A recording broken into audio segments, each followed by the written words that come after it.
Hello, hello. All right, so I'm getting an echo.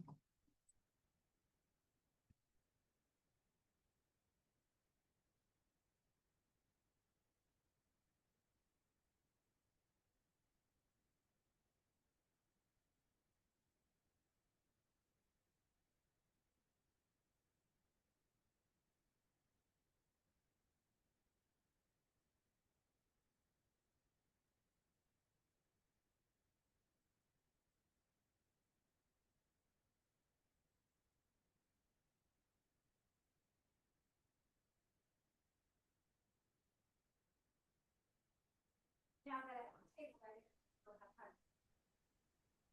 Our regular maintenance person, she's not here. She normally helps. Hey, Patricia, can you do me a favor? Can you just talk Yes. into one of the mics? It doesn't matter which one. Testing. Perfect. Thank you. Okay.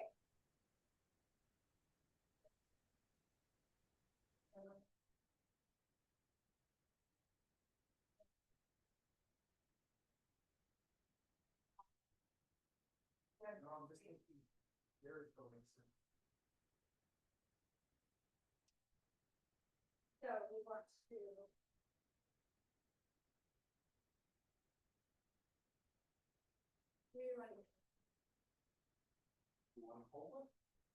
If we can get rid of like at least two. Because originally we were gonna have. You just told me that presentation. Oh, yeah, true. Okay. Yeah, let me tell. Oh, yeah. You're welcome. Oh, okay. There you go.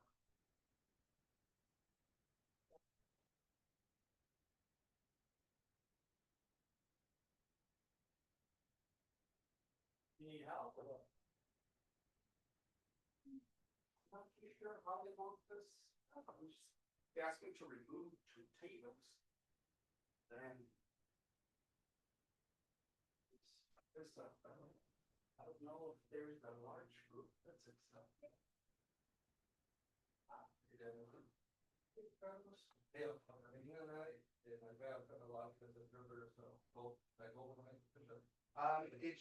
I just started over the house, so I did see you guys anyway. Okay. We're gonna I feel that if you guys are already signing it, you should.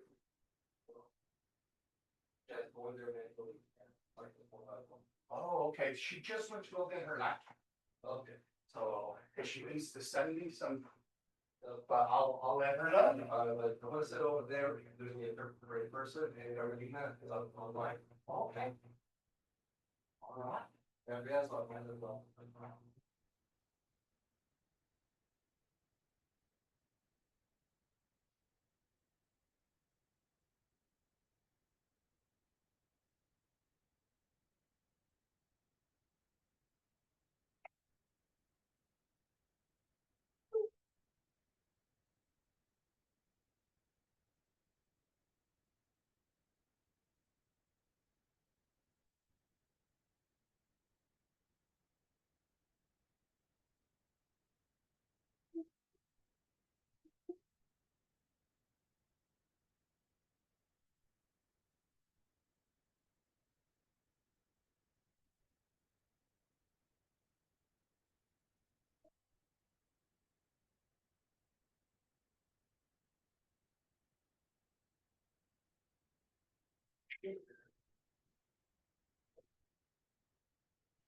Like, roll.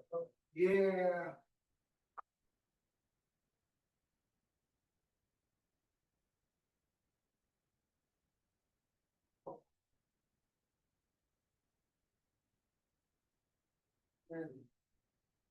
Started writing. So I'll just send them out.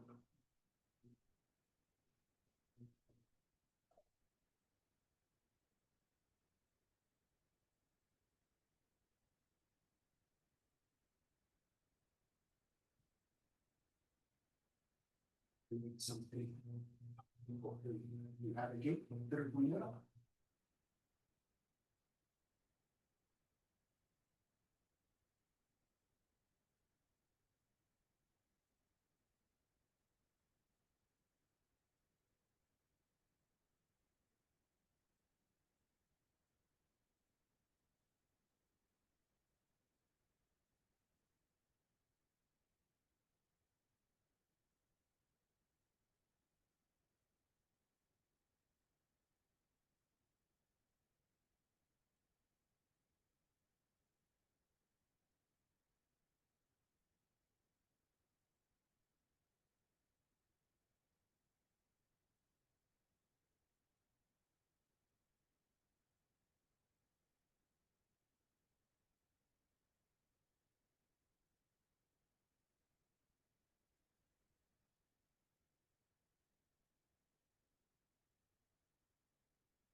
I'm just, back of these two people.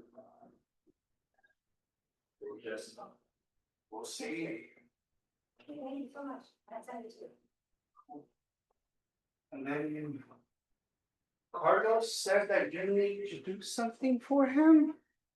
Oh, something about translation. Yes. I, thank you for. And then, yeah, before I forget, there's Yeah. sandwiches in the superintendent's office. And Hello. No, Danielle. Hell, okay. Who's here? Oh, Daniel, you helped, thank you. Thank you for turning into MOT and helping us out. One is Strada is only one so far I've seen. Is that one? Yes. Okay. So I know. Anywhere? Don't give me a look. yeah, started to get our system going. Okay. Do we have the sidewalks? Right here. Oh, it's over here. Yeah. Waiting on the other side. You just need to sit over here, Sharon, somewhere. Pick your spot. You're officially a board member. So, yeah, I would be the same as last time. You can sit over here. Well, who's sitting here already? One. Yeah. So you could, Teresa, you could, Well, I- Sharon should sit over there Yeah. somewhere, but Oh, yeah, Teresa, you could sit here. So I'll put Rogelio there. Here, Sharon, can you? My water why don't you now. sit here? Yeah. So he can sit next to Juan. Juan is the chairperson, right? Yes.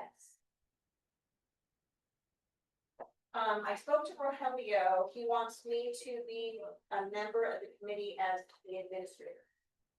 Okay, sounds. He's making copies right now. And I Oh, told him, really? I told him I'm charging him. But then he's just gonna turn his back and mark. No. That guy, my God. Oh, this whole. Yes. Hi. Hi, thank you for doing the presentation. Right, I think so, right? Yes, they're there. They're gonna. I sent him the presentation. I'm gonna give them the little clicker and they'll move the That's perfect. presentation. Oh, Yes, they got, that's perfect. Yes. And the handout is out there. Yes. Okay. Members all have the presentation. Oop. And just remember, not mute yourself. Yes, I just Patricia, muted. unless when you, And then you can call, you can speak into the mic. If you're gonna call like roll call. I don't need, no, not here. But what do I submit about the translators? Yeah, Where is that, is that under share? No. I'm not too sure what Carlos meant, but Do I need to get something? Are they gonna be- Because all those handouts are from last time. Oh, are they gonna be in And separate? the only I new should be one on is this, that, yeah. so, Carlos said that. All right, thank you. Carlos is gonna be in here And. and Carmelina is gonna be from home, I think. Right, exactly, okay, and then I guess Andrea is here, Jack. And she'll be in the Vietnamese channel in a separate room, and then she'll come in here in case we need to, it's so hot in my house. Do translate in Vietnamese, but I don't think we will, so I think she'll be fine on the Vietnamese channel. I just need to know where the translation. I know, and you're not live streaming, right, it's just a Zoom, and then you'll record it. It's already.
Yeah,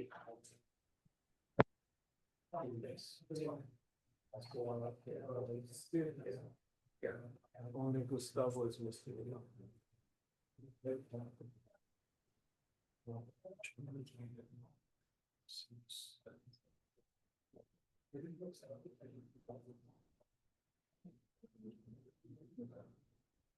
Oh, yeah.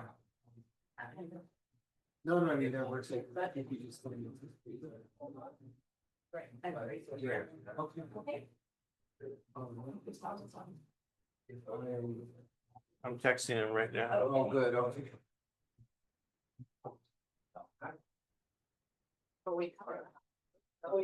Need a chair.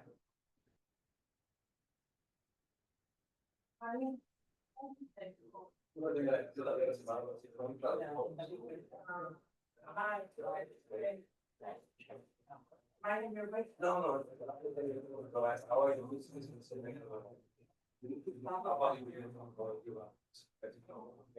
They told me Gustavo was. You're testing. Oh, no, I'm saying Gustavo's not Yeah. here. Yeah. I'm just, you represent area. Yeah. And you represent CSC. Yes. Yours. Yeah. We're gonna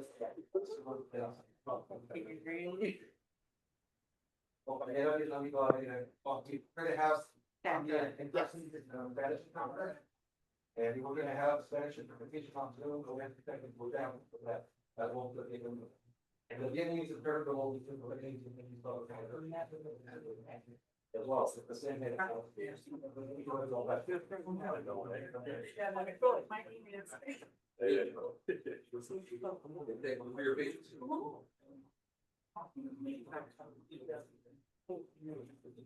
I would say you're rolling. You wanna get started? I haven't heard from, yeah, I sent him a text, but I haven't heard it. Yeah.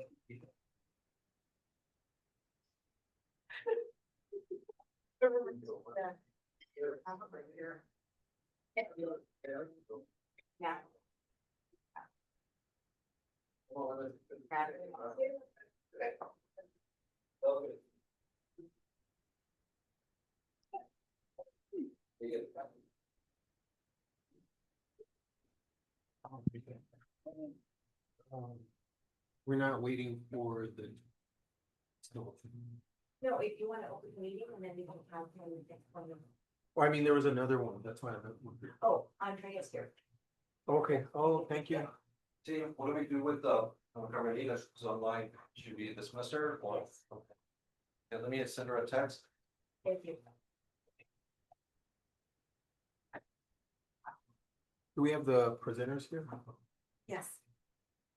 Yeah, right. Oh, okay, oh, thank you. All right, I mean, yeah, we're ready to begin.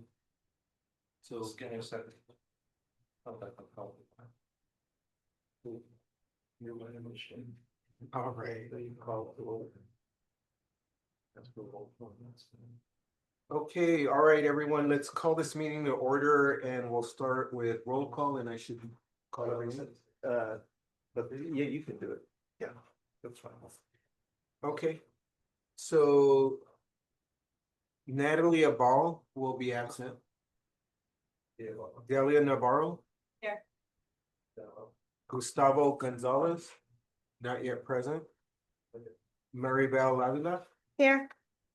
Sandra Rivera, Here. Sharon Fontaine. Here. Trevor Emmett, Here. and I'm Juan Estrada and I'm here.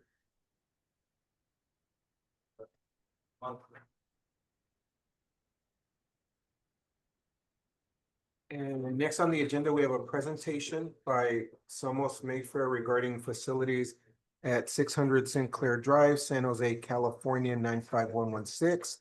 The former Moxa Youth Center, Jessica Paz Cedillos, Executive Director of Mexican Heritage Plaza, and Manny Diaz, American engineer and politician who served as a member of the California State Assembly and San Jose City Council and is a former Moxa employee, will present. So, are the microphones on? Microphone's off, right? Yeah. They're on it. Okay, so just for just so that there's a clear record, so this is a meeting of the district's Facilities Repurposing Advisory Committee, also known as the 7-Eleven Committee, since it'll be part of the record of the district. All right. On Thank you. June 30, 2025. 6:45 PM. Just Greenwich Mean Time. Are you ready? Yes, thank you. Okay. So my name is Jessica Pasadillos, and I'm here on behalf of Somos Mayfair and also the Mexican Heritage Plaza. Both of our agencies are place-based in the Mayfair East San Jose community, and we are representatives of the Si Se Puede Collective. And so today we're here to give a presentation on MAXA. Our two agencies, both Somos and the Mexican Heritage Plaza, have come together to put a proposal in order to revitalize the space in partnership with the Alum Rock Union School District. And so we do have a presentation, and I believe if I click, oh, it's not on yet? You will not be sure. In the meantime, I'm gonna have Manny introduce himself, and he's gonna give you some of the historical context on the site. Good evening. My name is Manny Diaz. First of all, let me thank you, committee members, for giving us the opportunity to make this presentation to you. I used to represent the East Side on the City Council back in the 90s and state legislature back in the early 2000s here in the East Side. But before that, I used to work for MAXA. This is back in the early 90s when the youth center was open. And I was the development manager back then. So my job was to look at building projects for MAXA. This is going back in the early 90s.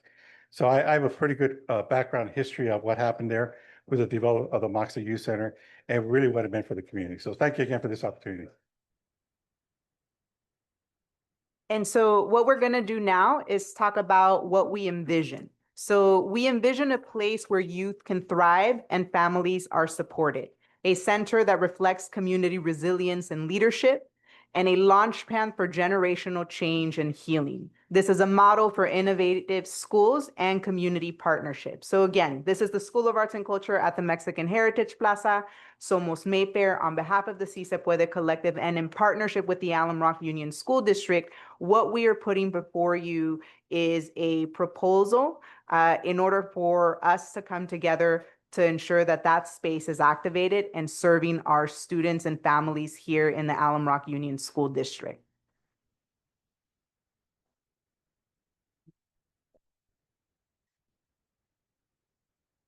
Yeah, to all eyes, I thought Betsy was playing. Anyway, all right, here we go. Site use and purpose. What's being proposed here is really what we call a multi-tenant operation with several organizations, nonprofit organizations. I believe the building itself is a 24,000, I want to say 24,000 square foot space with the full-size gym. And so the idea is to, again, provide educational and wraparound services that would be very beneficial to many of the students in the Alamo School District. And what's also being proposed here, especially with the full-size gym, is to have programs here for the school district during the school hours, and also working an arrangement on the use of the gymnasium between the Alamo School District and the nonprofit organizations that are providing services. So we really want this to be a partnership between Somos Mayfair, the Mexican Heritage Culture, Arts and Culture, and the other folks that are part of the Colectiva, but also very important to have partnership with the school district. We don't want the same thing that happened like the last time with MAXA.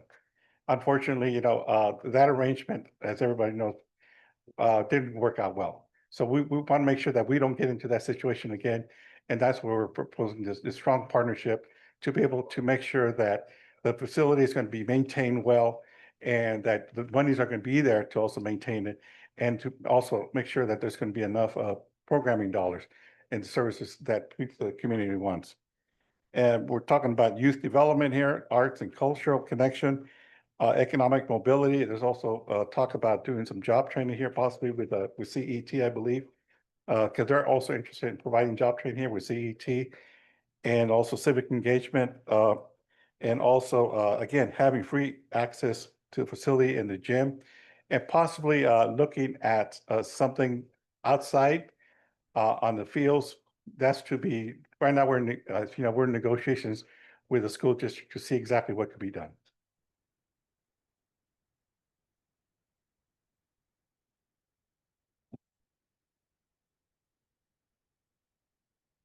So again, this is a partnership between the Si Se Puede Collective and the Alum Rock Union School District.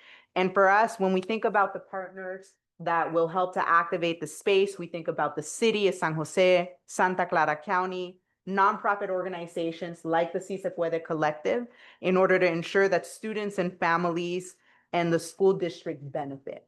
In addition, the programming, we want to prioritize community need. And we want to ensure that via the activation of the space, that the public, specifically that our students and our families are benefiting. We envision a space where, in partnership with the Alum Rock Union School District, there is a referral system so that, again, students and families of this district have access to this space. And now we're going to talk about site, terms, and renewal. So we are talking about the property at 600 Sinclair site. It does include the Maxa building in addition to the parking lots. We envision potential use for a sports field. And when we think about how we would come together to activate, we are proposing taking on the capital cost in order to take on that improvement. And in exchange, what we are wanting is a long-term operating agreement with the district. We are proposing an initial term of 45 years with 2 10-year extensions. I'm going to invite Manny now. One of the things that I think is very important is a lot of money is going to have to be raised to fix up this building. We're talking about millions of dollars. If you've been to the site, you know what I'm talking about. The building itself is pretty strong structure, but there's a lot of damage that occurred in the last few years. So it's going to require our organization, our team, to really raise the money. So we're talking about millions of dollars to be able to really renovate the site. And we're also looking at, we've already got a pretty strong commitment also from the city of San Jose. They've already agreed to, through CBDG, to put in $500,000. It was just approved in their budget. Just recently, when they just approved their city budget recently. So already we're also looking at seeking out funding support from groups like the Sobrado Philanthropy Group. There's an interest from Sobrado to also support this effort. But again, any funder is going to look at they want stability. They want long-term leases. They don't want something that's going to be short-term, because nobody's going to put in any kind of real major funds for that kind of effort. So it has to be long-term lease, but we understand, that this is going to be a partnership. The group here is going to be responsible for the maintenance and repairs, utilities, security, and the staffing, the janitorial, landscaping. So we recognize that the school district, obviously is going through hard times right now fiscally. We're not asking for more money from the school district because we understand your situation. All we're saying is, we'd like the opportunity to be able to fix a building that's on one parcel, which is part of the Lee Matson site, fix the building and let us operate it. And also give us the opportunity then to partner with you in programming services.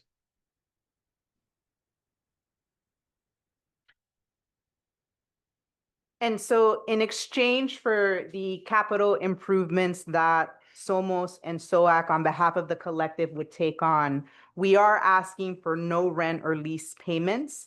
And this is in recognition of the capital investment and long-term community benefit and services provided to Alum Rock Union School District families and students. We believe that SOAC and Somos investment in renovations should be documented and acknowledged as valued return to public assets.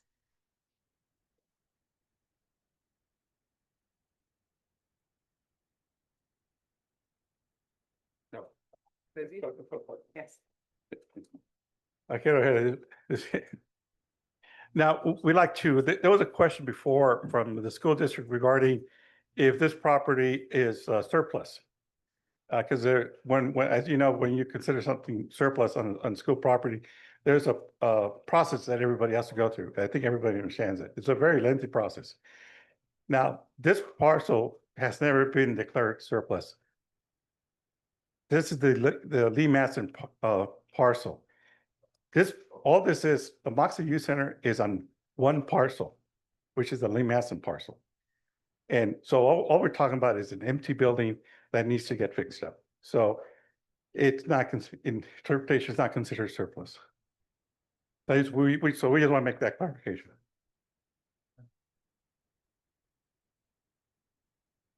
And then we wanted to speak to progress to date. So we have had several meetings with the Alum Rock Union School District in addition to their attorney. And in this partnership meetings, we agree that a partnership between the Si Se Puede Collective and the district would go a long way to ensure that this building is revitalized on behalf of youth and families of the Alum Rock Union School District. And so next steps include working out an operating agreement. And so you've seen high level what we are looking at in terms of terms, rent considerations, in addition to community benefits. And it would also mean that the partnership, SOAC and SOMOS, take on the responsibility of repair and maintenance. Next steps, the Alum Rock Union School District Board has given us 60 days to continue these conversations and make more progress so that we can present a more fleshed out operating agreement to the Alum Rock Union School District Board. And so wanted to be able to give an update to this committee. And if y'all have any questions, we're here for it.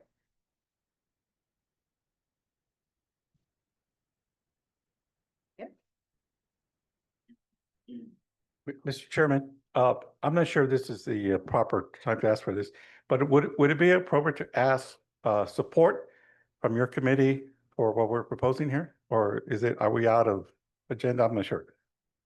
I think in Rogelio, the attorney, how should I refer to you as? I'm just the facilitator for the committee. You could correct me if I'm mistaken, but I think what this committee is here to do is to, looking at my notes, decide whether some properties are surplus or not, prioritize those, and agree upon potential uses if there are any, and then make a recommendation to the board so that the board can decide.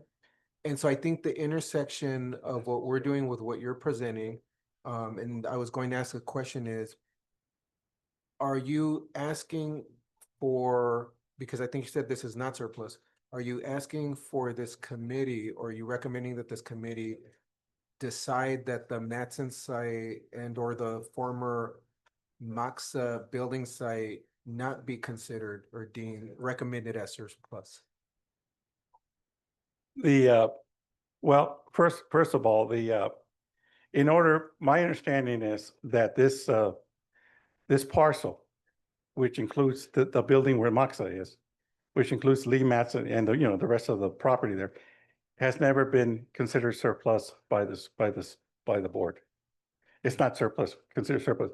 And since it's not a separate parcel, where the Moxa Youth Center building is, it's not a separate parcel from Lee Matson. It's all same parcel.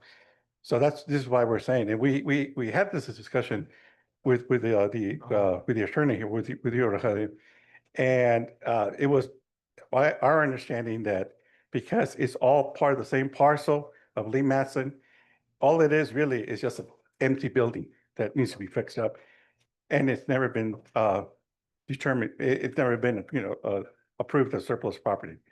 You would have to create a separate parcel just for the Moxa Youth Center, separate it, and then maybe declare surplus, but that's not the case. It's all part of the same parcel through Lee Matson, and we know that Lee Matson is not being considered surplus property, so that's why. I understand.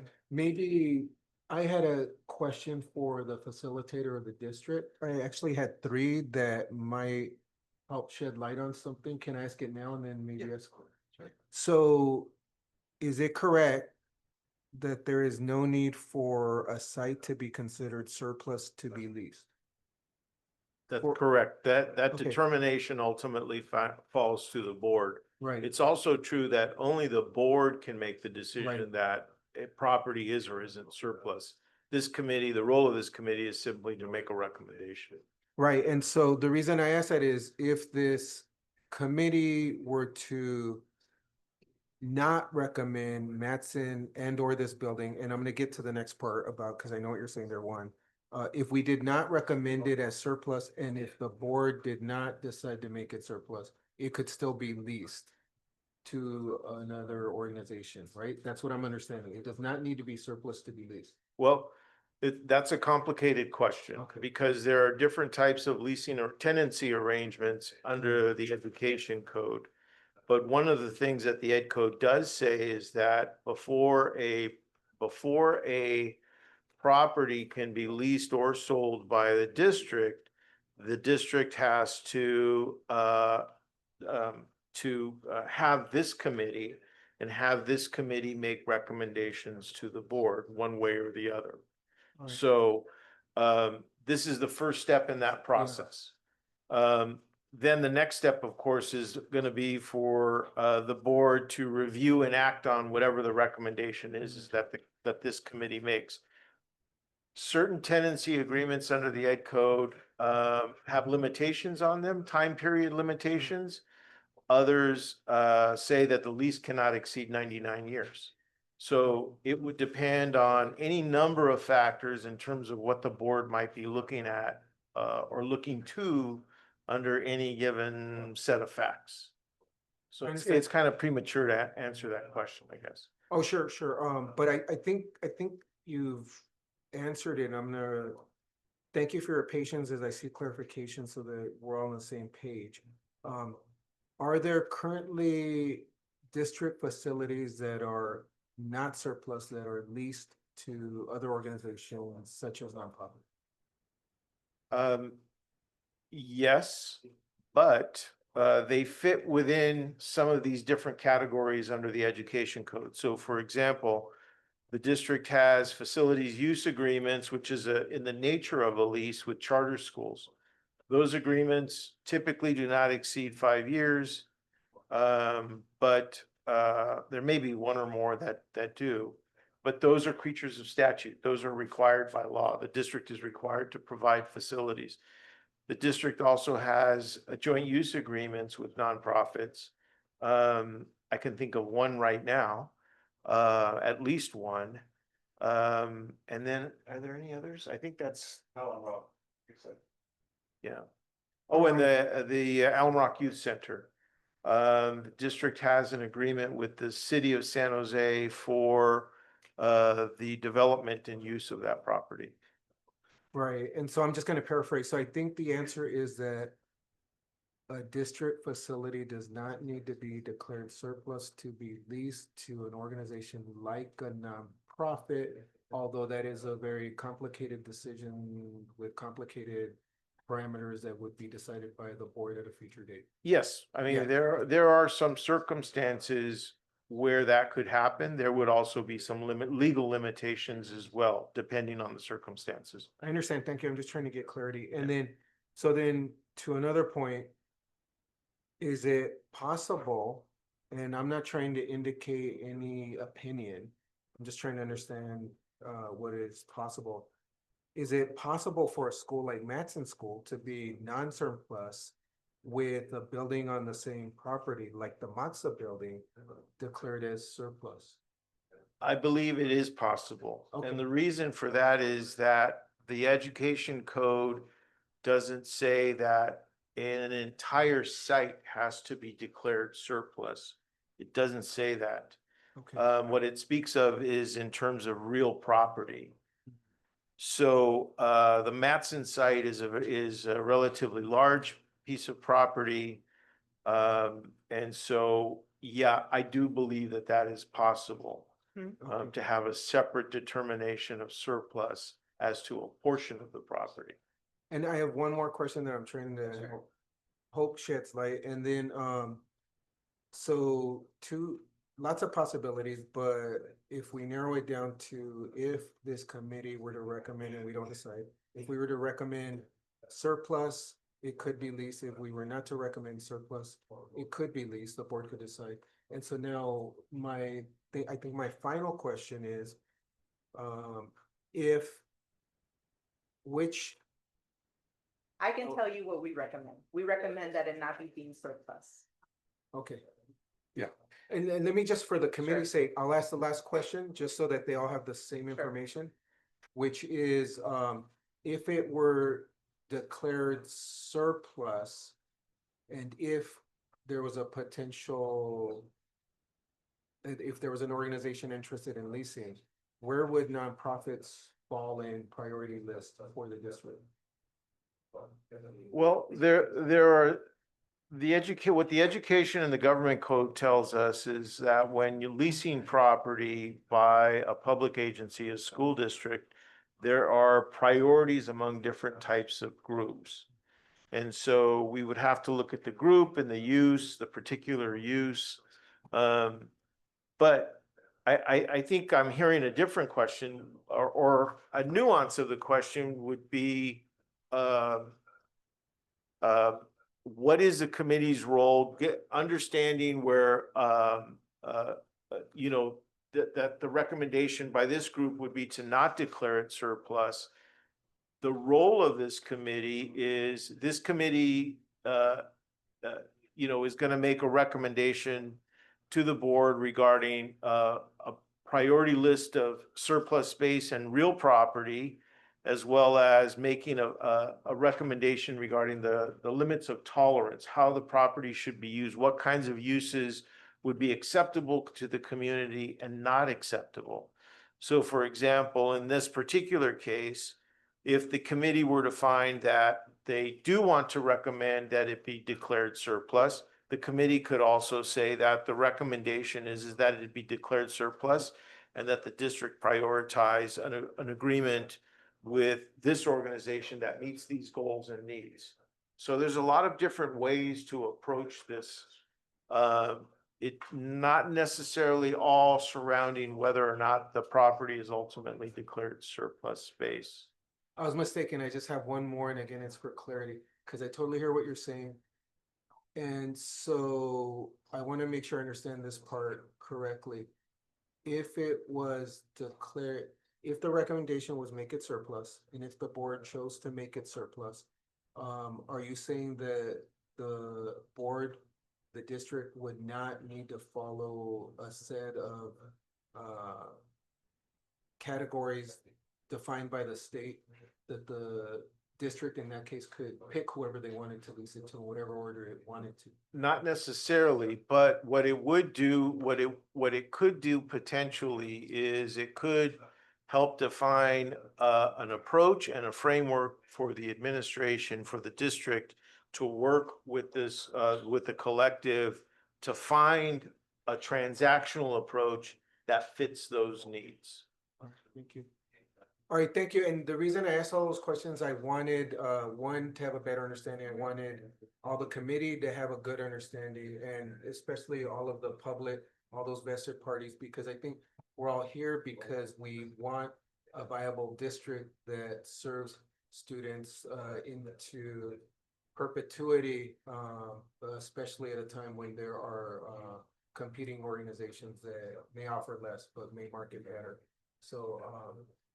So I think, and I heard you loud and clear, which is your recommendation is do not consider Matson, recommend Matson as Yeah. surplus. Mr. Chairman, a little bit more context with what's been going on here on this subject.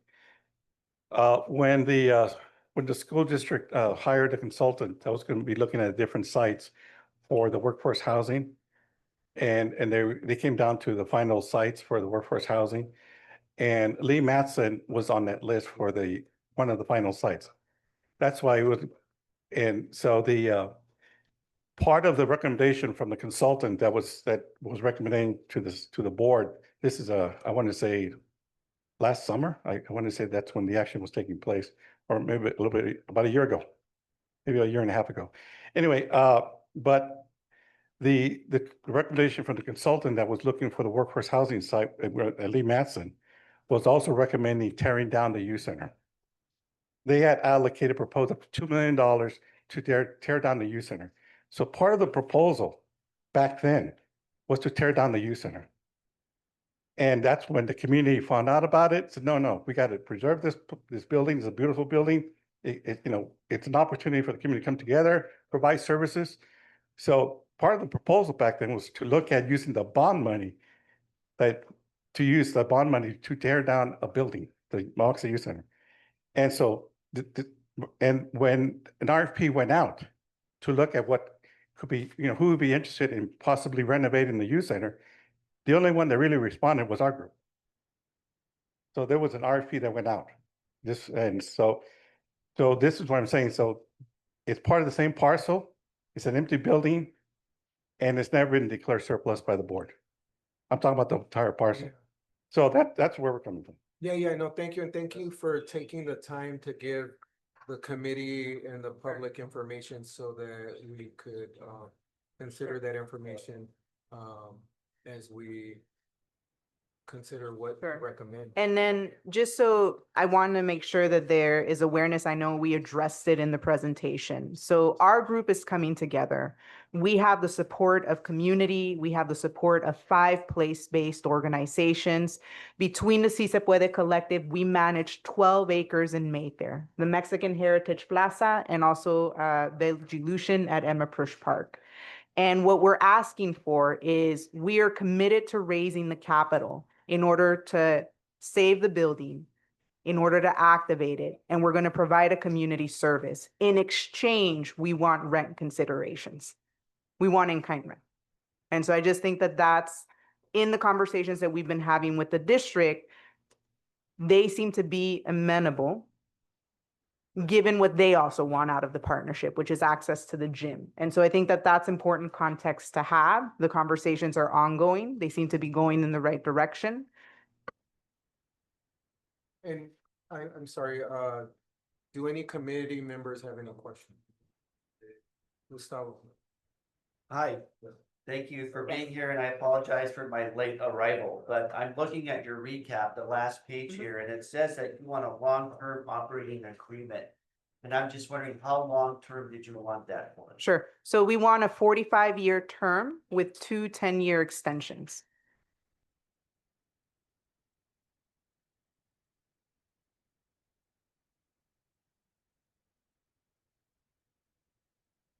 So how much money are you guys thinking you need to revitalize that building? So go ahead. There's a range. Yeah, there's a range because the school district, I believe at one time got a really rough cost estimate. I want to say it was like 5 years ago or something like that.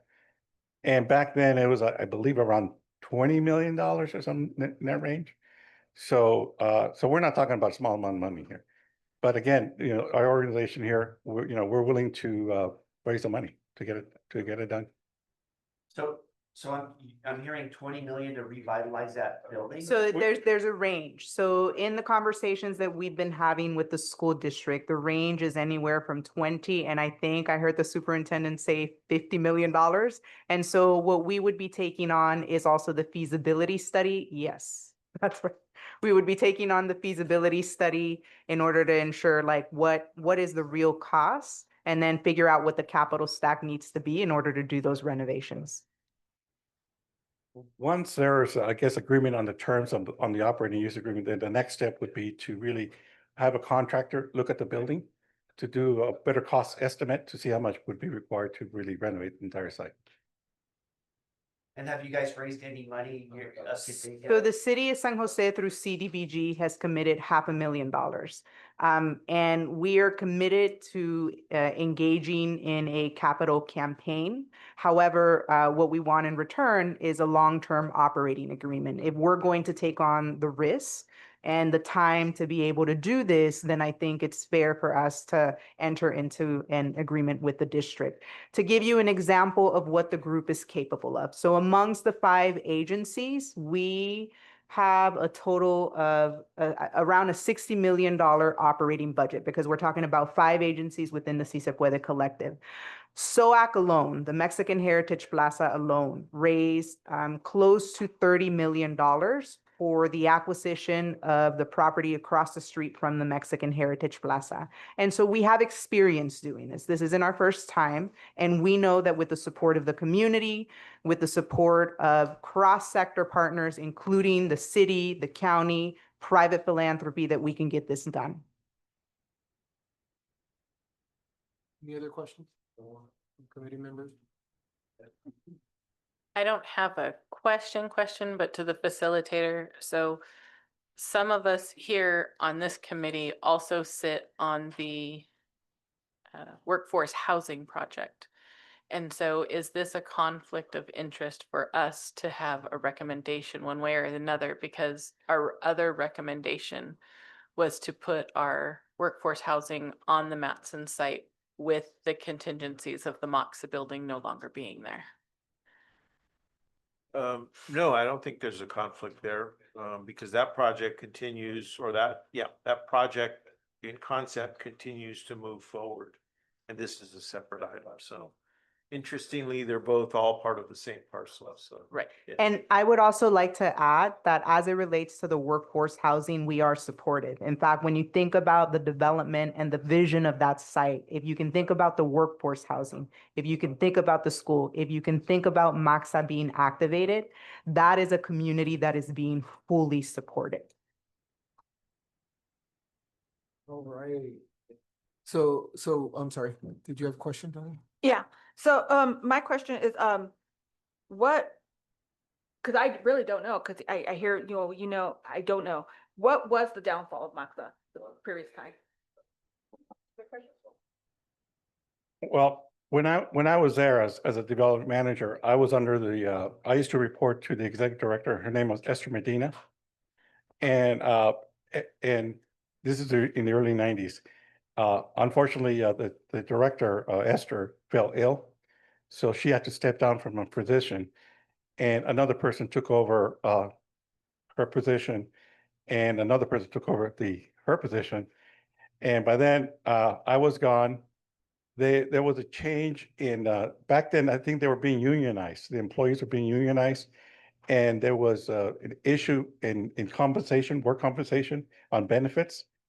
And so from there, it just kind of went downhill. And they lost a lot of their funding support because they were, one time they were the largest nonprofit, serving our Latino community here in the county. And so, so it was just all these events that occurred over the years. And so when they lost a lot of their funding support, they downsized. And in the last, I guess, 5-7 years ago, they finally closed the doors here, and they shut down. So Yeah. So anyway, that's what I know. So they ran into some financial troubles. And what I can assure you of is that the 5 agencies that we represent are reputable agencies in the community. Somos Mayfair has been working in this community, in this district, for over 2 decades. And they operate family resource centers in the Alum Rock Union School District. You see parents here because of the deep trust that they've built with community. The Mexican Heritage Plaza, the School of Arts and Culture at the Mexican Heritage Plaza, is a reputable organization. When Vice President Harris was running for the presidency, she came to the East Side, she came to Mayfair, she came to the Mexican Heritage Plaza. We are championing San Jose's first cultural district. There is an opportunity to be a part of a vision that is bigger than all of us, and to be able to center the resources that our families and our students need. And for the district to be a part of that, I hope that excites you. Ellie, anything else, or? I guess the last part is, with the, because there's just so much going on in this country in general. Okay. And the losing funding, what, I guess, what I want to use, what are you, what can, You're talking about the capital stack, the money? there's the money, but also, as a district, we're losing students, and also we're having, as a district, we're having our own issues financially, with being 20 million in I got you. debt. And, what, and I understand the whole capital thing, that you guys are gonna raise all the monies. Sure. Have you been also been given a second part, have you been given a timeline? Have you been given a cutoff of saying, can you? do So this we're by a certain- requesting a year. So we're A year. requesting a year to be able to raise these funds. And then, we understand, right, the challenges that the district is experiencing. This is the community that we serve. And we know that by working together, by focusing on our families and our students, there is an opportunity for people to stay. The workforce housing for teachers is a strategy, supporting nonprofit organizations that want to activate a space like Maxa to offer services to students and families is a strategy. Somos Mayfair, on behalf of the collective, champion tenant preference at the state and at the city, which means when affordable housing is built, 30% of those units goes to residents. I know that the district is experiencing a lot of folks moving away. Parents are choosing to send their students elsewhere. There is an opportunity to really lean into and to build the community that we know our students and families deserve. And there are strategies that are being activated by the 5 agencies working in this community. It's not one strategy. We are looking at multiple strategies. We are looking at systemic level strategies in addition to direct services. And that's the benefit of working with us. Would it be a board of directors within the 5 the 5 groups? So this would be held by the Mayfair Neighborhood Trust. And it is a joint venture partnership between Somos Mayfair and the School of Arts and Culture at the Mexican Heritage Plaza. We would have a governing body. All right, any other committee members with any questions? All right, let me first clarify one thing. When I made a reference earlier to organizations that offer less, I meant that there are some schools that would do that, right? That was only in reference to schools. And so this is a major decision for committee members because there's some information we don't have, and we're not supposed to have, like, how much are the sites valued at. We don't know how much revenue each could raise via leasing, et cetera. And so we have to consider other information. And so I thank you for bringing that information, for sharing, so that we have more information, so that the community has information. At the end of the day, as has been noted, we're just making a recommendation to the board. We're not recommending any leases for any organizations. We're just deciding, is there surplus? What's the priority of that surplus? And what are the potential uses for it?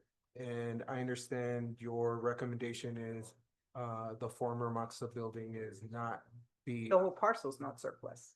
Not be recommended surplus. I'm just saying that because, right, this committee will decide what is or it shouldn't be recommended as surplus, so, thank you, I think we're ready to, oh. 20 to $50 million is a whole lot of money.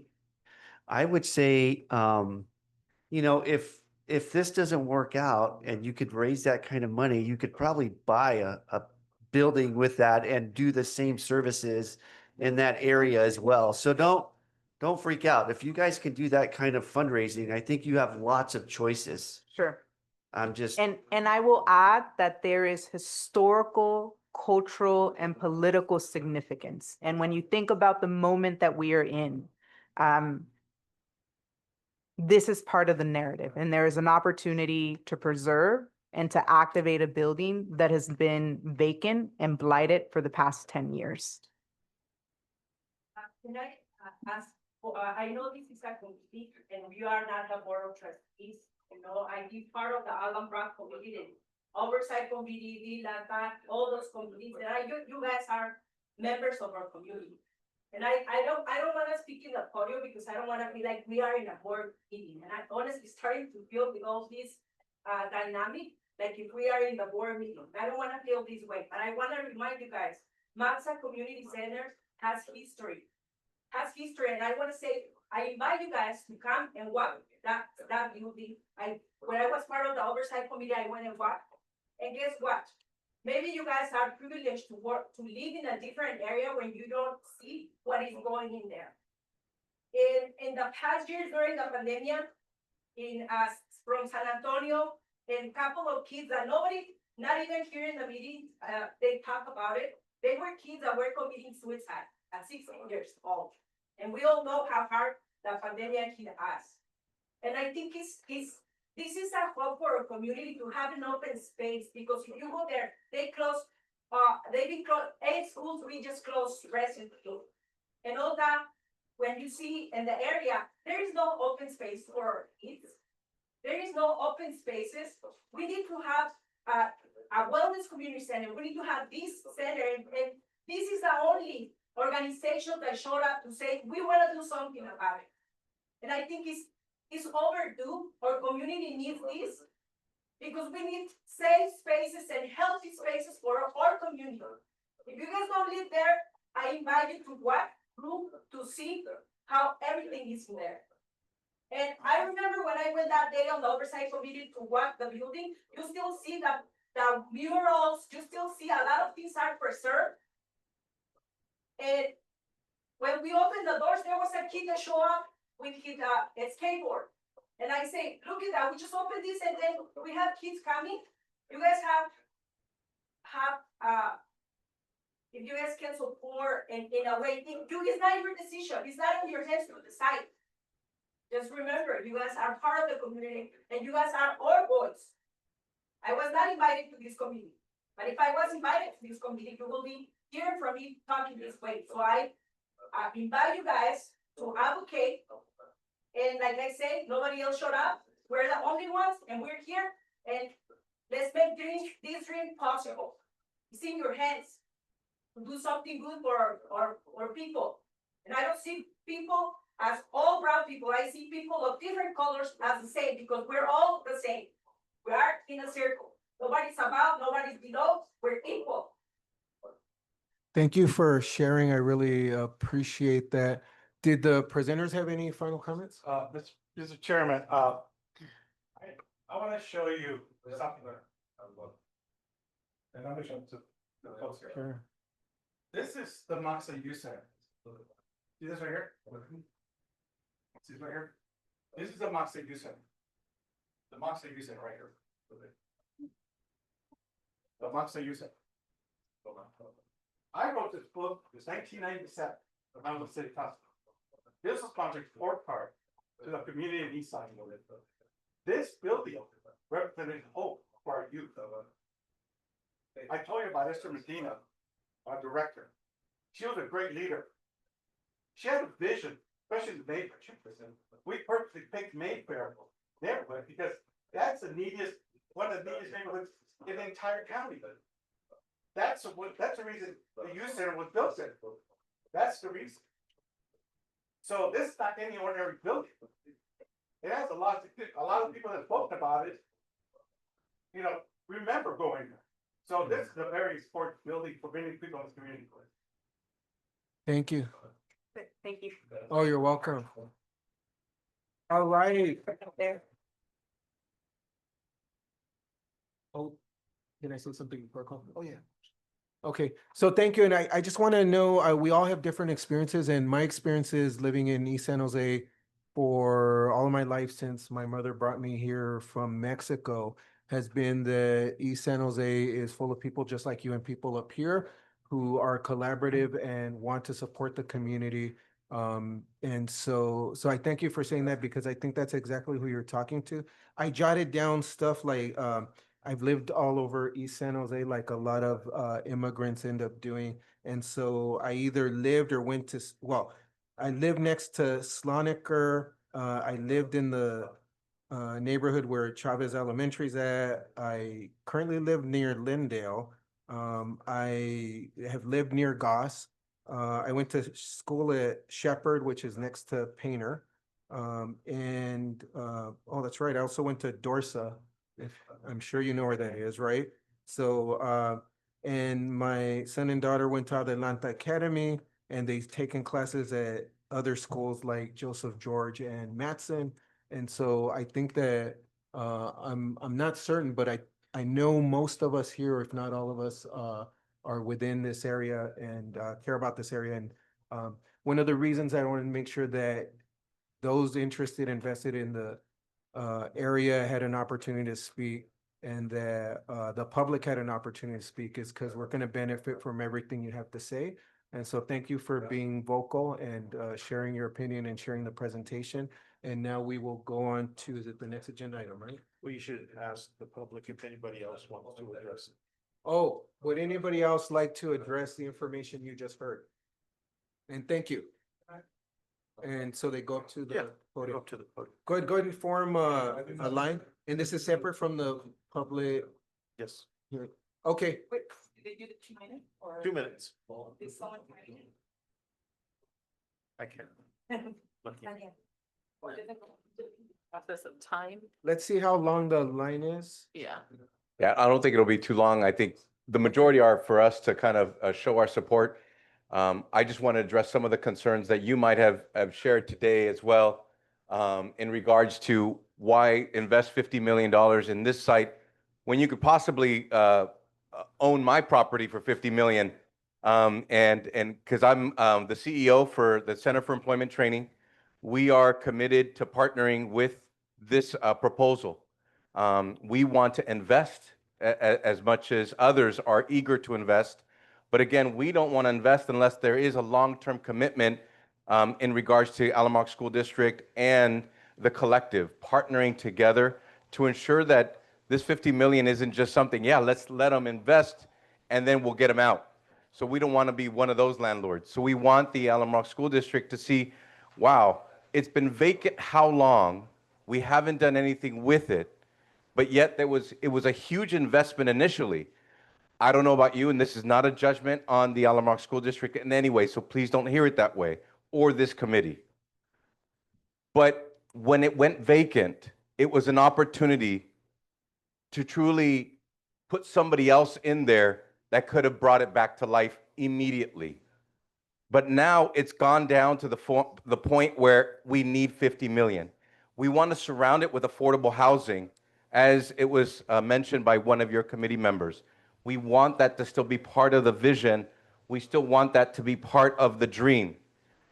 And therefore, if any concerns that might come about what happened to them, could it happen to us? We don't know the future.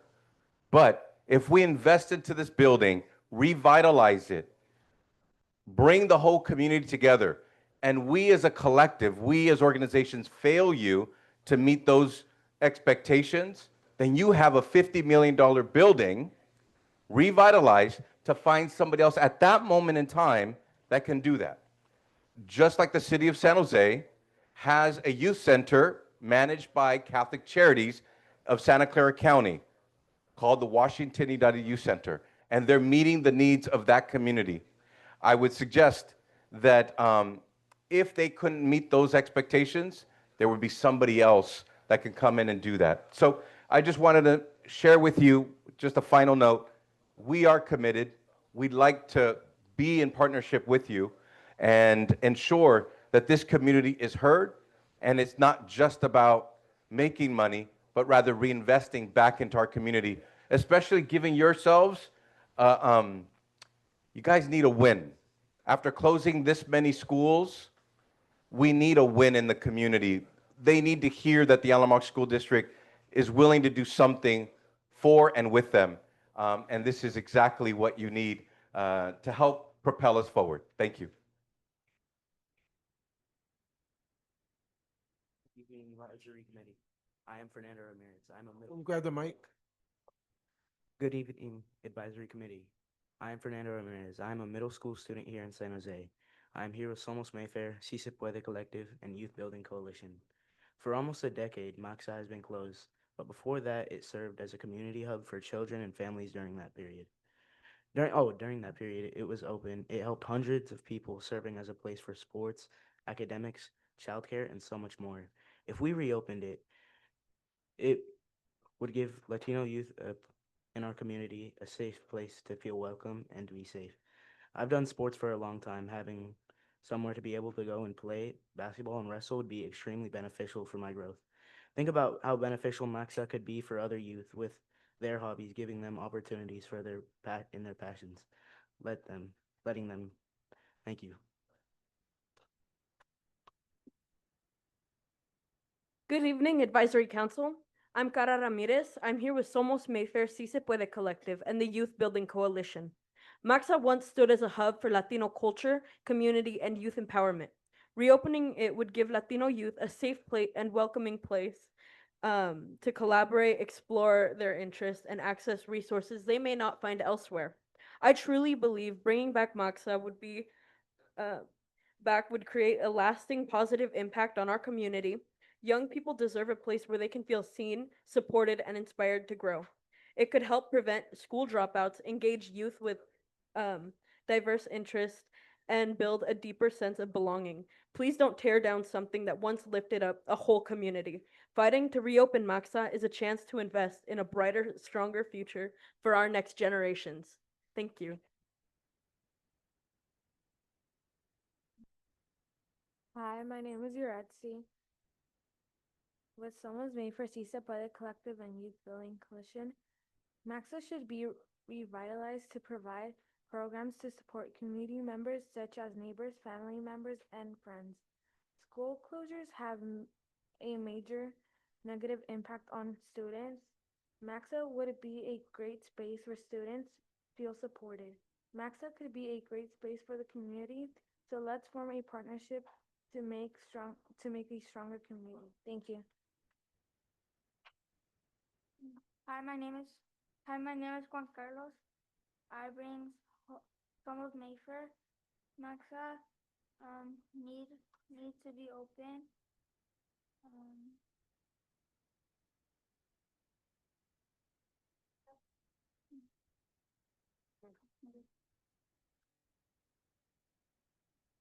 There can be some meetings for some people, and our people are scared, and we need a safe space.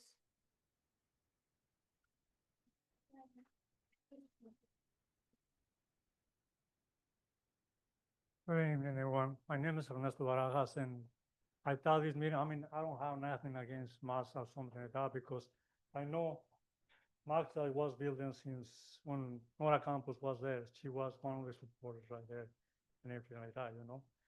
And I think we have a lot of problems in the schools, and I hope we can work together, because the first thing is in the schools. And most of the kids, you know, ask the important things. There's the future for just not in San Jose, all over the places. And I mean, for the pandemic, when we was the pandemic, we had to understand, you know, County Santa Clara, everybody, we working together. I'm familiar with the Casel Neighborhood Association, and we working together all over the places, you know, and as a way we had to be, you know, working together. And I think we need a lot of support for don't close the schools. Another thing, you know, I mean, the money you guys want to have the money right there, it's fine, because just not Maxa is the only place is being involved in culture for a long time ago. You know, Guadalupe Church right there too. They have the Chavez place right there and things like that. You know, all those things like that. So to me, I think working together is going to be a good thing, but we have to go step by step. And you know, I don't hear anything before about, you know, different cultures or different like that. So I think it is San Jose, but I mean, at the same time, we have to work all ones together, you know. And I don't see, with me, I don't see any difference, you know, in one place to another one. I'm being here for, sorry, my English not good, but I'm being here for 40 years, but I mean, I still work for the community. And in the beginning, I was afraid, you know, to talk in the community, because I say, okay, my English not good, it's not that. But since I see some people, you was there when we tried to, the first time we tried to close the airport, and it wasn't too much support, you know. Was two supervisors as the one support us. And Ernesto. therefore, we have big problem. Oh, thank you. Thank you. If you could like wrap it up, because I know there are other people. Oh, I'm who want sorry, to go. okay. Okay, thank you. All right, thank you.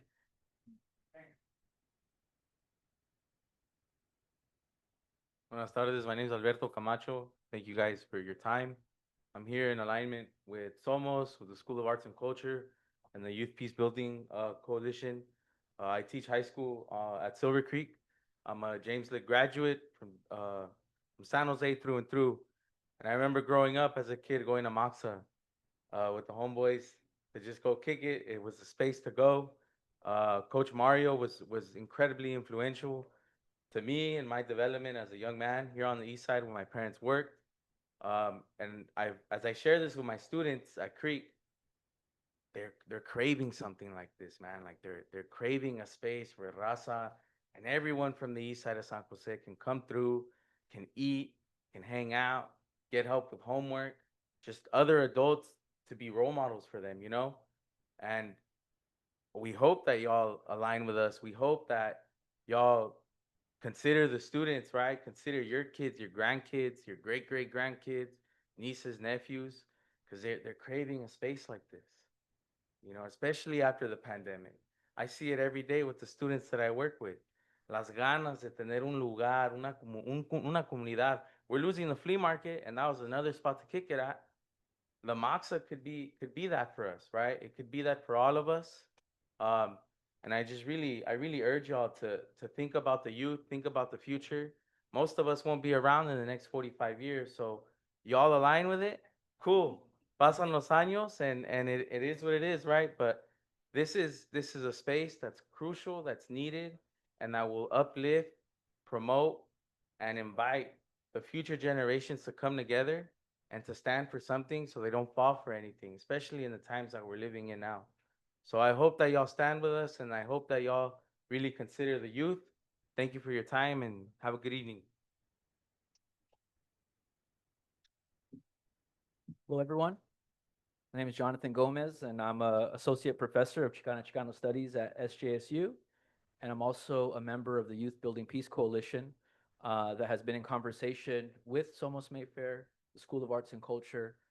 And I'd like to say that, you know, over the last 7 years of being a faculty member at the university, I've engaged in programming that centers young people across the city in partnership with the public library, but especially on the east side of San Jose, also, you know, out of the public library. But it's been in the east side where we've had our most prolonged and kind of up-close engagement with young people. And it is on the east side where you hear not only young people, but their families expressing the need for Moxa, right? You hear at the meetings that we attend, people who live multiple families to a single unit, right? And so the issue of space becomes very important to working class communities, especially right now with rising rents, with the different struggles that working families face with not only the rising cost of rent, but the rising cost of so much more. And so they see promise, as my colleague Maestro Camacho mentioned, with the promise of a space that's welcoming, a space that's caring, that young people can have their educational needs met, as well as a place where their families can also spend time in a place where they're respected, recognized as community members. I urge you to stand with us and to allow Moxa to be used in the way that the community needs and demands. Thank you.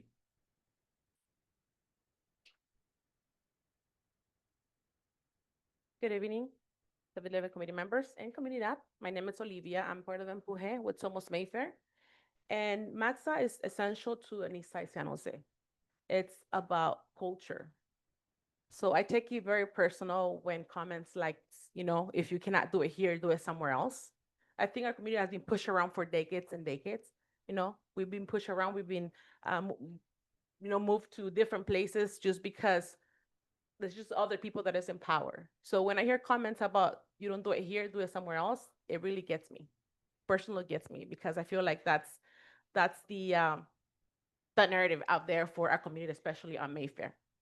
Moxa is cultural. It's culture. It's just a building. It's a living thing for Mayfair. So hopefully, you know, the message gets to you guys. So we're here, you know, we ask you respectfully if you can stand with us, you know, to recommend that the Alamo School District Board partner with our community and commit to a long-term agreement with all the demands that we have mentioned already. So hopefully you guys can support our community. Thank you.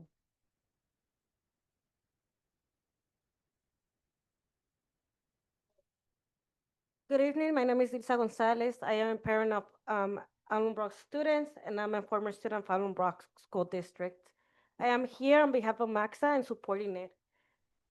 Maxa, and especially that little place, is literally a little island in our District 5. A little island that has been forgotten, a little island that has been gentrified, a little island that resources has been taken away over and over again, a little island that has been impacted by redlining. And not only that, they created a freeway that every single day impacts the health of our students, our children, and our parents. Now, you have a organization, city and county, and people from outside willing to invest in our community, willing to invest in the health, physically, emotionally, mentally, and right now within this administration, bring hope to our community. And I'm hearing invest those $50 million somewhere else. Why again should we be taking away these resources from our kids? We hear youth work, take it away somewhere else. We heard community clinics, take it away somewhere else. I heard parents' involvement, take it away somewhere else. Why? I bet all of you are here because you want equity, transparency, and accountability and do the best for our children. The best is supporting Maxa. The best is supporting organizations that are trying to bring a light of hope to our community. We're not gonna have the Maxa we had before. We're gonna have it better. You know why? Because these people, my community and my youth, are willing to invest and go above and beyond to keep this alive for generations to come. Because these organizations not only are representatives by directors, but by community leaders like myself that have built an accountability assessment to them, that we're gonna help them accountable for what they're talking today. So yes, invest those $50 million in Maxa. We don't need a new building. We want to build something that is already been there, that has been hope, and we wanna bring it back and bring that life of hope that our youth need now more than ever, and our parents and community. Thank you.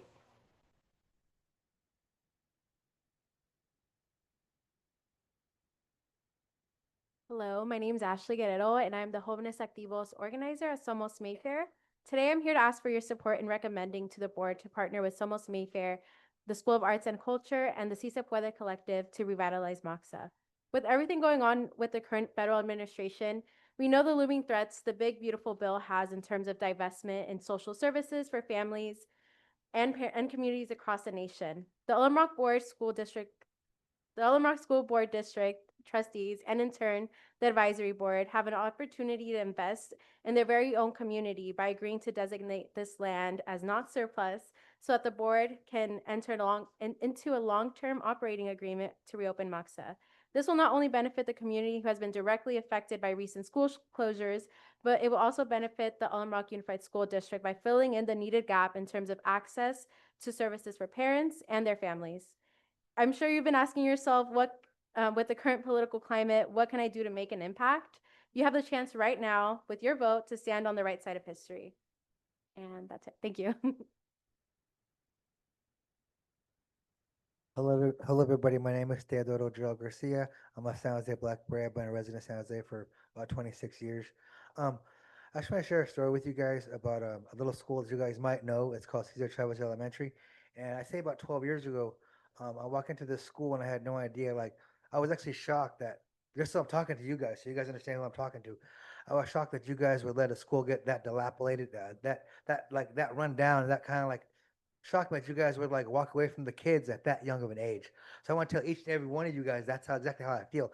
Because I walk into a school and kids didn't have anything, like literally nothing.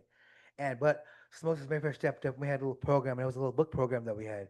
And I didn't realize what we were doing at the time, but I found out that we were giving these kids an opportunity to learn how to read. And I didn't know the impact of what we were doing until later on down the road. I saw the kids after the program ended. I saw them at Walmart. The kids were crying all over us, and they were treating us like they were the favorite big brother. But I mean, I just wanted to tell you guys, like, I'm really disappointed in every single one of you that you guys would actually do that to the youth. Because I had never walked into a school before and it being that far behind. I want to share that with each one of you. And it hurt me to see that. So I want all of you to look at me and know who I am. I'm a San Jose Black Beret, and to want to look at each one of you, to let each one of you, to let the students down, the community down that far 12 years ago. And I don't even know where the school is at now. I'm disappointed as the entire school board. I want to let you guys know that from the bottom of my heart, from what I experienced personally. But anyways, besides all that, I think that we should keep Moses Mayfair. I mean, to keep Moxie Center, because it was a place to keep the youth safe. And I don't think you guys understand what it means to be safe as a youth on the streets. And I think have them to go to a place where they know that they can actually feel comfortable, and to have a place to know that no, they can do whatever they want, be themselves, as opposed to running into like whatever goes on in the streets. I don't think any of you know what actually happens out there, but you shouldn't be out there on the streets. They have a place to go and feel like this is a home. I just want to share it with you guys. But like I said, I'm disappointed in you guys. Wish you could get to the kids back in the day, and I hope you guys do better up to today. I want to share. Thank you guys.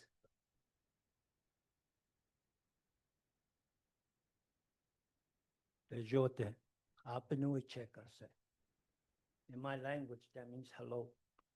And then the other thing I was saying is we're all related. We're all connected. I'm Western Apache. I'm from the Blackstone clan. I'm a leader of my clan. My grandmother came over here on the Relocation Act, here to San Jose, and we were raised and born here.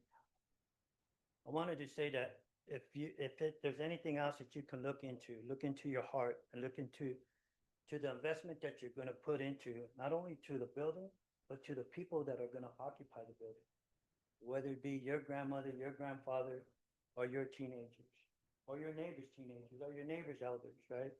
So Moxa Youth Center, Moxa Family Youth Center, right, would be a great investment for our people, all people, not just the Mexican American people, but all cultures. Like we say, we're all related.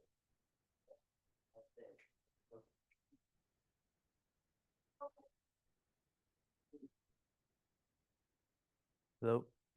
My name is Oscar Quiroz Medrano. I am Vecinos Activos Coordinator with Somos Mayfair.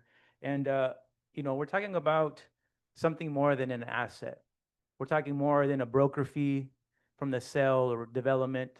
We're not able to move this building to a different location. It's cost more than the budget we have here. We're worried about $50 million plus. Well, we waited another 12 years to get to this point when we had a different opportunity to do that. We shouldn't be worried about the money, because if we're worried about that, then we couldn't do anything that's possible. We already have organizations, philanthropy, private donors, public donors who are willing to invest. We had $500,000 from the city. Shouldn't that be an initiation of saying we should make this work, instead of thinking we can redirect it because we had a feasibility study on a teacher development on this site, which can repurpose somewhere else, right? Because it's not made, it's not developed just yet. You have youth in this center, in the crowd. You have youth or parents online, and you're asking them to relocate to a different area to get the same services that back in the day offered free healthcare, offered self-defense classes, offered soccer and other sports. But the facility is already there. If you're thinking about preservation and you're thinking about new development, preservation is far cheaper than a new development on this site. So if you're really concerned about the price, we should really start thinking about the rehabilitation instead of a new development, because that's also a carbon footprint. And so when we start thinking about this site, it's not just about how much money, but how much money are you really willing to invest into the current community, but also generations from now. I'm not talking about your legacy, I'm talking about your ancestry, which is two completely different things. And so when we think about a $50 million, or $20 million deficit, come on, we live in the Bay Area. How much money is in the Bay Area? How many billionaires are in the Bay Area? And that's something that I challenged the school board and also the committee, and saying, how can we work with community to be able to fundraise those 20 million or 100 million? How much do you really need to invest in our youth? When different schools, how much are you really willing to do that? Instead of thinking, oh, we can't do that because it's impossible, but yeah, we go to our schools and teach our kids to think and dream big, but you're telling them, oh, well, 20 million or 50 million is a cap how much you could dream. So it's not about a broker fee. It's about the investment that you're giving to the students and the families and the generations to come. Because at the end of the day, if we don't invest in our community, what do we actually have? Thank you.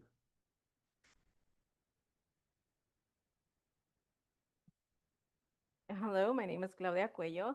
I'm a community member and also a parent of the Alum Rock School Board. I'm sorry, the Alum Rock School District. You know, today I can speak about my story on being on MAXA and also cultural piece, but today I'm choosing to speak on behalf of all the parents, special ed parents.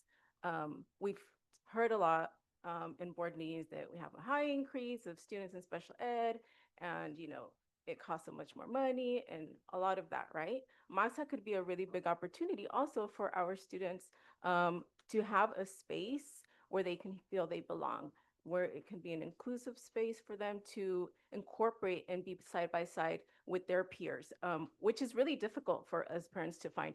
Maybe when our kids are younger, it's easy, but when they do get to middle school, it's quite difficult to find a space for them to be included. So I really hope you guys consider that. Thank you.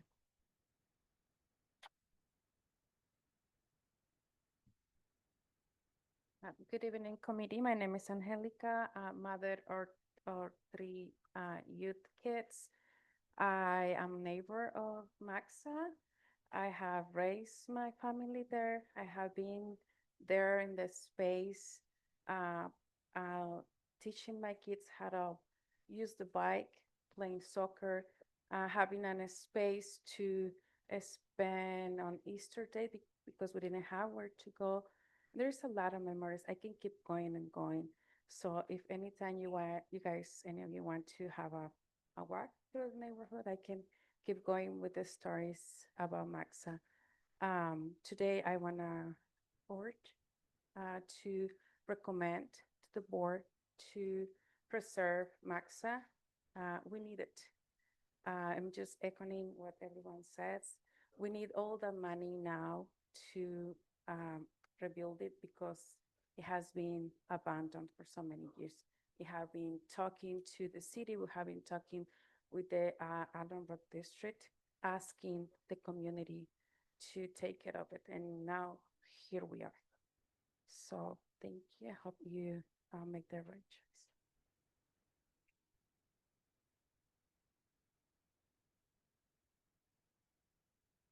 Hi, everyone. My name is Annika John, and I'm a resident of 10 years in the Washington Guadalupe neighborhood, which is a Latino immigrant community very similar to Mayfair.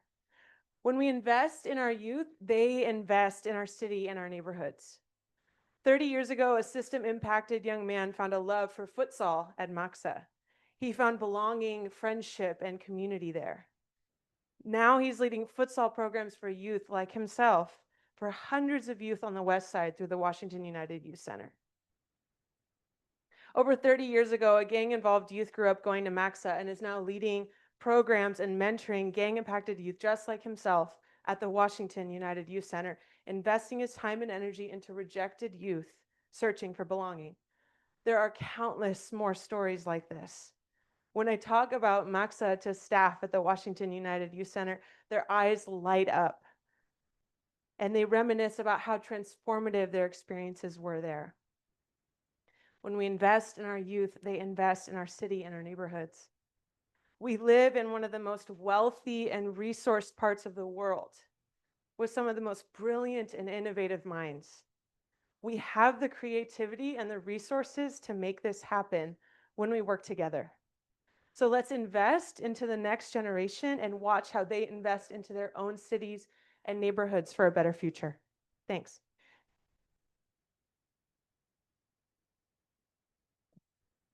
Good evening. My name is Erica Villa, and I'm the Associate Director of Community Partnerships for Next Door Solutions to Domestic Violence and a member of the Youth Building Peace Coalition. I actually graduated from James Lake. Freshman year, my counselor told me, with your grades, you can only be a hairstylist, if at all, anything. And my family luckily moved right across the street from MAXA. I started participating in a lot of the resources that they provided. Soccer, I got introduced to soccer. I got introduced to ethnic studies. I found my identity. MAXA identifies me. And now as a professional, I got to go to college, play intercollegiate soccer. I got to study biological sciences, graduated with a degree in microbiology, minor in chemistry. If it wasn't for my participation in MAXA, I wouldn't have done that. And now I work in violence prevention because I came from a broken home and I had found mentors in MAXA who showed me to believe in myself. That brown was a good color, that I didn't have to be white to be a good professional. And now, as a professional, I want to give back to the community because that community is who identifies me. And if we support our youth and provide resources, spaces for healing, for learning, for leadership, as professionals, they will come back and provide services like I do. Now I do a lot of violence prevention work through the public health sector because the community needs that. And if we put these services, these resources in our youth, that's what our youth will do.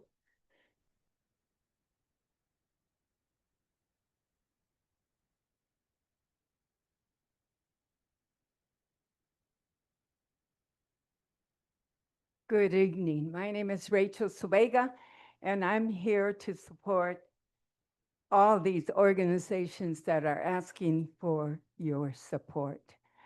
I am an 84-year-old resident of the east side of San Jose and very proud to be here.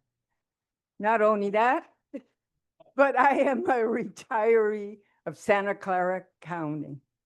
I was a child support officer for 30 years, and now luckily I have my health and I'm able to live very well. I remember years ago when my younger brothers and sisters were very involved with MASCA. They loved it. They really enjoyed the programs and actually the neighborhood that was around there. It was something that I remember because I was a lot older than they were, but they loved it. And I could see it coming back alive. Make it live again. It is there. It's our history here in the east side of San Jose. Let it happen again. That's what we need. Please vote for them. Thank you.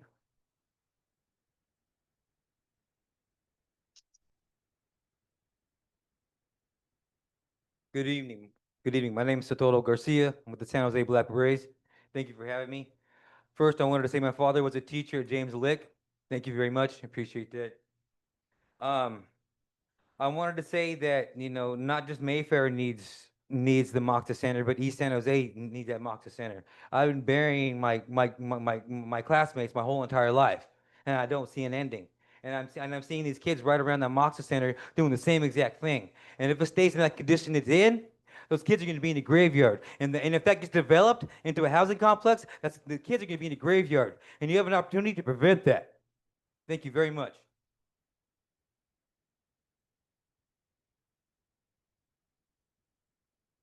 Good evening. My name is Felipa, and I am not a San Jose native. I'm from Texas, and I've been here since 1986. I did not know anything about MASCA until my partner Manny started talking to me about it, and then the maestro from Silver Creek approached us and talked about it to us a couple of years ago, I think. And so I really didn't know what it was, and I did attend a meeting, I think last week, and it made me realize that this was an amazing space for individuals to be at. And it's just listening to the youth and to everyone here and how everybody has come together has actually lit a fire in me that is actually wanting to support everything that's going on because, the cultura cura, okay? The culture cures. Mexica, Asian, white, blacks, whoever it is, we are all one people, as my partner Manny said. And it's very important for you, each individual, to really find it in your heart. And I want to thank each and every one of you for your attention. Some of you, and for everyone that's here, thank you for being here because without any of us being here to ask for this, there's nothing. This is my great grandson, and he's moving here. My granddaughter's in the military, and I want my grandson to be able to experience all this that has happened in the past, and we can continue it forward in the future for everyone. So I hope that you find it in your hearts, and I hope that you really look at the big picture, not the small picture, because there's always a big picture that it could help everyone within the community, and it could also help you too. You know what? You can't give what you don't have. And in order for you to be able to do that, you got to give for yourself first too. So thank you for the opportunity to speak. And you guys, I have to say, you guys are freaking amazing. And thank you for everything that you do. Thank you. On the tail. All right, thank you. Before we move on, we have a committee member who'd like to clarify. Hey guys, I love the passion that I saw here, but that passion needs to come back in front of the school board members that are going to ultimately make this decision. And I want to apologize for offending some of you with my comment. My comment wasn't meant to take the money somewhere else. My comment was like, maybe we should surplus Matson and you guys could buy it all for 50 million, including the Moxa site, right? And the Matson site. I'm saying that there's a lot of opportunity to do with that money to keep it here and help our youth because they need it. By no means did I mean get off the site or move somewhere else, because we've heard that all our lives. That's just what happens to us. And I get it. I'm with you. So that's all, guys. Keep up the good fight. And, thank you for coming and sharing all of that. Hold on.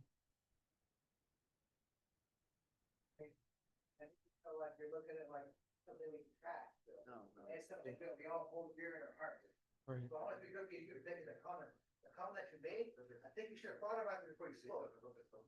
Yeah. Because those words, everybody's looking at you, everybody's not what you're saying to us. And Moxie's not for the moment. We all have history there. If somebody walking and say you could open up someone else, that was great respect. I heard the whole committee with that. Those words you said, just so you know. That's All right. myself. Right, but right now. Thank you. Yeah. Thank you for sharing your thoughts. I just want to say a couple things before we move on, which is when I heard it, I interpreted it as don't give up. You can still do it no matter what. And I know that sometimes we say things not the best way. We're not all perfect speakers. And so I know we all make mistakes in the way we say things. And I appreciate that all of you will give everyone a little bit of grace. Because again, my experience has been that people who grew up and live in the east side of San Jose are collaborative and work together and do what's best for the community, whether they're you or on this committee or even the board, right? I don't always agree, but I know they're doing it for the right reason. Let me just say, I apologize that we expected the language interpretation to work a little differently. And so apologies for the technical difficulties. Hopefully that'll be resolved for the next time. To the audience, I want to say that I hope you feel like you are welcome, the presenters too, and that you were included in this process, although we have different roles. And then I'm just going to ask Jessica one question, because I want to make sure, because it gets a little confusing even for me, that if this committee ultimately makes a decision that is consistent with what your group prefers, it would be to recommend that the Moxa / Matson site not be surplus. Correct. Okay, I just want to make sure that we all understood that. And so then now I just want to tell the committee that I appreciate that we benefited from the presentation and the community members, that we have the information that we need, and that I know it's counterintuitive. It might seem like it took a really long time, but I think ultimately at the next meeting, it's going to make things go a lot faster. And we needed that information. And so now I have a question for our facilitator. I know that we started a little late, so we're almost at the end of an hour and a half if we chose to. Would we be able to move item number 3 and number 5 to the next meeting and just do number 4 with the expectation that there's very little because they all just went? Yep, it's your committee. So, your committee. Dear committee, does anyone object to doing the overview of the reports and doing the discussion of what we're going to decide at the next meeting? And right now, we're just going to allow for the public hearing with the understanding that everybody pretty much already went. Does that okay? That's fine. All right, Wait, hold on. Question. Yes. Will we still have to have public discussion though after the presentation of 3? next week? Then Yes. at the next meeting? Yes, okay. Yes, yes. Okay. Okay, so then, we are tabling number 3 and number 5, and number 4 is public hearing. And if any member of the public would like to provide public input on acceptable uses of the district space and real property, including the potential sale or lease of surplus real property for childcare development purposes pursuant to section 17-458, then please come on and speak. All right. Okay, thank you, everyone. So I think with that, we are adjourned and we will see all the committee and any members of the public on July 14th at 6:30 PM. Cool. All right. Oh, you're welcome. See, I said we didn't.